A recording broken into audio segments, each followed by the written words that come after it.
হোমনা তিতাসের ওইদিকে। আমার এক ঘনিষ্ঠ লোক ক্যান্টনমেন্টের, উনি আমারে জানাইছে যে ওনারা স্বামী স্ত্রী দুইজনে হজে যাবে, পরের দিন ফ্লাইট।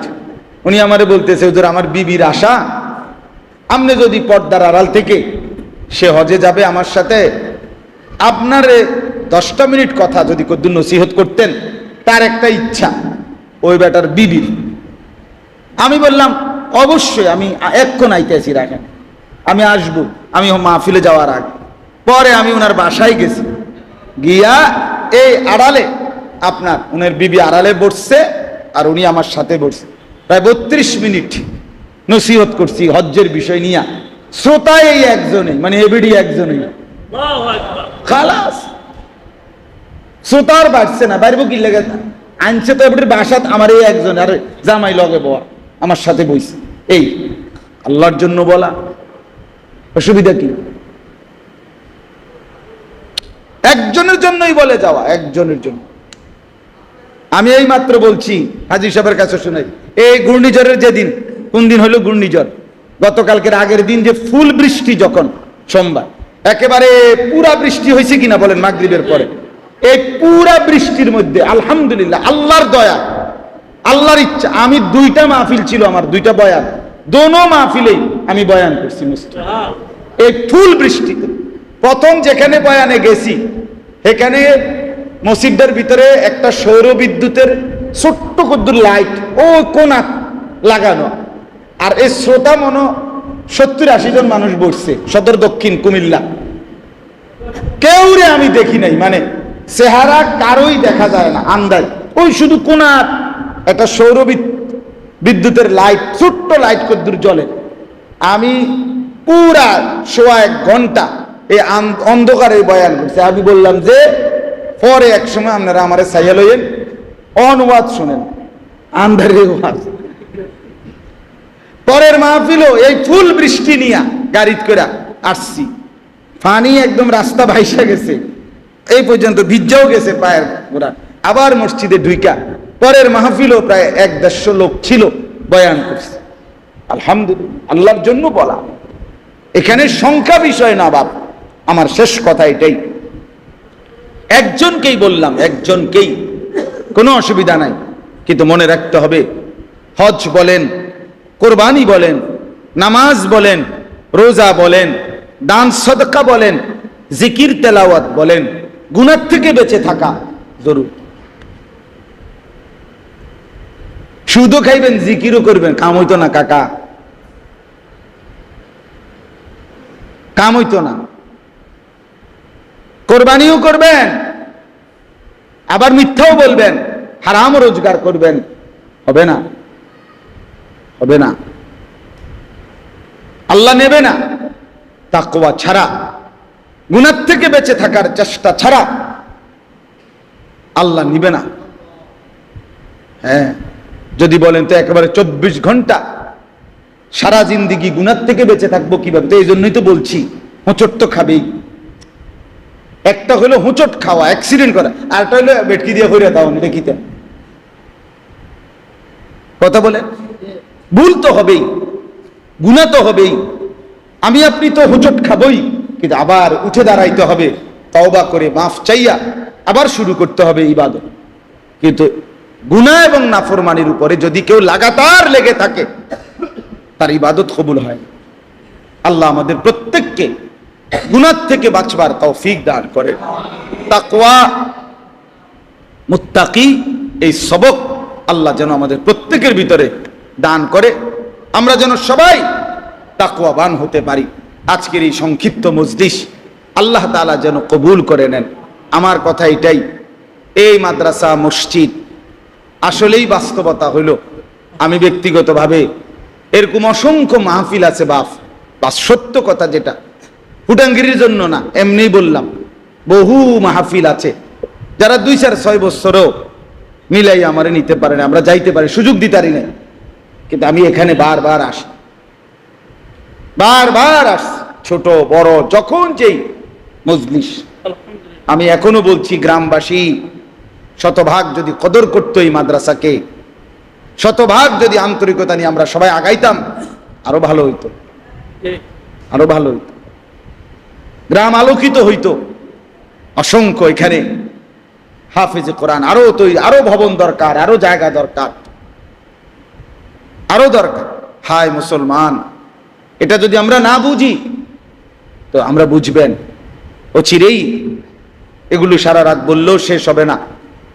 মুসলমানের সন্তানের শেষ ইমানের চিহ্নটুকু মুছে ফেলার জন্য সারা পৃথিবীব্যাপী যে তীব্র গতিতে দুশ্মনের নীল নকশা কার্যক্রম চলতেছে, সেটা শুধু 4G গতিতে না, 4Gর সর্বোচ্চ গতি। টার্গেট একটাই, মুসলমানের ছেলে মেয়ে নারী পুরুষের ইমানের শেষ চিহ্নটাও মুছে ফেলবে। শেষ চিহ্ন, শেষ চিহ্ন। যে ছেলেটা 12 বছরের জীবনে কোনোদিন রাসূলুল্লাহ সাল্লাল্লাহু আলাইহি সাল্লামের তরিকায় একবারও চুল কাটাইলো না, মনে করেন সে কি আর কোনোদিন বলতে পারবে যে চুল কাটার মধ্যে নবীর তরিকা কি? কথা বলেন না। যে ছেলেটা যে ঘরে যে জীবনে 16 বছরে কোনোদিন তারা সুন্নত তরিকায় খানা খাইলো না, তারা কি আর কোনোদিন বলতে পারবে, তাদের ছেলে মেয়েরা বলতে পারবে পরবর্তীতে যে সুন্নাত কি? বলেন।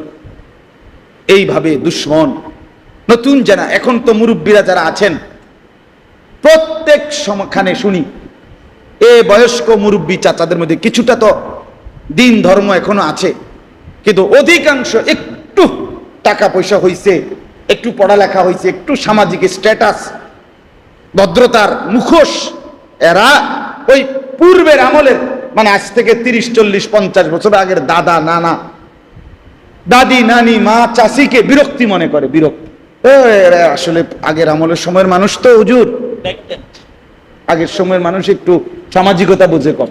সামাজিকতা নাকি বুঝে কম। আজকে একজন আলেম বললেন, একজন ভদ্রলোক, যে আমরা 4 জন হুজুর ওনার বাসায় দেখা করতে গেলাম। আজকে একজন বড় আলেম বলছে ওনার সাথে আমরা দেখা করতে গেছি, উনি আমার সাথে দেখা করতে আসছে, ওনার ওয়াইফ স্বাভাবিকভাবে আমাদের জন্য শরবত নিয়ে আসছে।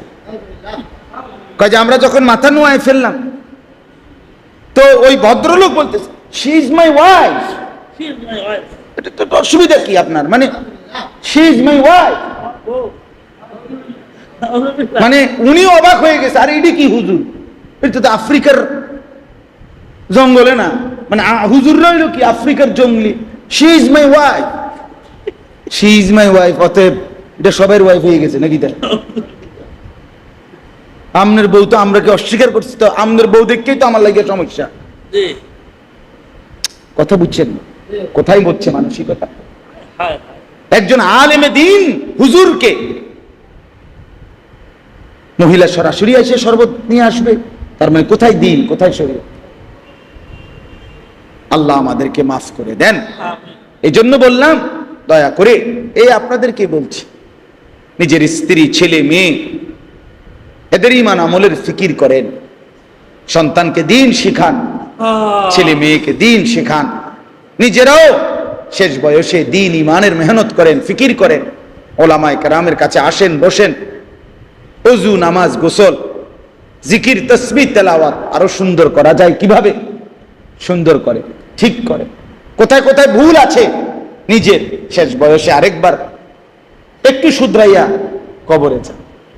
সূরা ভুল, কেরাতে ভুল, আত্তাহিয়াতুতে ভুল, দোয়ায়ে কুনুতে ভুল, এত ভুল নিয়ে কবরে গিয়া কষ্ট পাইবেন। অশুদ্ধ নামাজ নিয়ে কবরে গিয়া দেখবেন কিচ্ছু আইছে না ওজনে।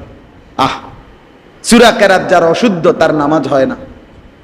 সাফ কথা। আমনে এই মাদ্রাসা আমনগো গ্রামে পড়ছে, আমনের ফুতনাতি যে নুরানি পড়ছে, তারে অন জিগার যে নামাজ ভঙ্গের কারণ কয়টি, এইতে কইবে 19টি। 1 নাম্বার কারণ, নামাজ ভঙ্গের 1 নাম্বার কারণ নামাজে অশুদ্ধ কোরআন পড়া। অশুদ্ধ কি পড়া? তাহলে যার সূরা কেরাত অশুদ্ধ, তার নামাজ হয় না। এটা 1 নম্বর নুরানির, মানে নামাজ ভঙ্গের 1 নম্বর কারণ। তাইলে আল্লাহ আমাদেরকে মাফ করে দেন। আজকের এই মজলিসকে আল্লাহ তাআলা কবুল করে নেন। ছোট্ট হলেও আল্লাহ তাআলা এর মধ্যে যেন ভরপুর বরকত দেয়। মাদ্রাসাটা আল্লাহ যেন কবুল করে। আমি থাকি আর মাওলানা ইলিয়াস থাকুক আর হাজী শাহাবুদ্দিন থাকুক আর যেই থাকুক, একদিন দেখতে দেখতে আমিও নাই, সেও নাই, তিনিও নাই, আপনিও নাই। এটা কোনো বিষয় না এবং এটা কোনো আশ্চর্য কথাও না। আপনি চলে যাবেন, এটা কোনো অবাক কিছু না। চলে যাবেন, এটাই স্বাভাবিকতা। ঠিক কিনা বলেন না কেন? অতএব দোয়া করতে হবে আল্লাহ যেন যুগ যুগ ধরে মাদ্রাসা টিকায় রাখে। আমিন। আপনাদের নিরাপত্তা, আপনাদের ভালো, আপনাদের কল্যাণ আল্লাহ কবুল করেন। আলহামদুলিল্লাহ রাব্বিল আলামিন। اللهم أنت السلام منك السلام تباركت يا ذا الجلال والإكرام। مولاي كريم अपनी माफ করে দেন, রব্বে করিম আপনি মাফ করে দেন, মেহেরবান মৌলা আপনি মাফ করে দেন। আজকের এই মজলিস আপনি কবুল করে নেন। সমস্ত কবরবাসীদেরকে মাফ করে দেন। আমাদেরকে সামনের জীবন ঈমান আমলের দৌলত দান করেন, তাকওয়ার জিন্দেগি দান করেন, গুনাহ মুক্ত জীবন দান করেন। আয় আল্লাহ আপনি কবুল করে নেন, মঞ্জুর করে নেন। আমাদের নামাজ, রোজা, কুরবানি, জিকির, তেলাওয়াত সবকিছু গুনাহ মুক্ত করে দেন, তাকওয়াওয়ালা করে দেন। আল্লাহ আজকের এই মজলিসে আপনি বরকত দান করেন। এই মসজিদ মাদ্রাসা আপনি কবুল করে নেন। বড় স্বপ্ন আশা নিয়ে মাদ্রাসাটা শুরু হয়েছে মাওলা, আল্লাহ এটা যেন ধসে না যায়। আল্লাহ আপনি সদকায়ে জারিয়া হিসাবে কবুল করে নেন। আল্লাহ জি সাহেবের খানদান বংশধরকে এই উসিলায় মাফ করে দেন।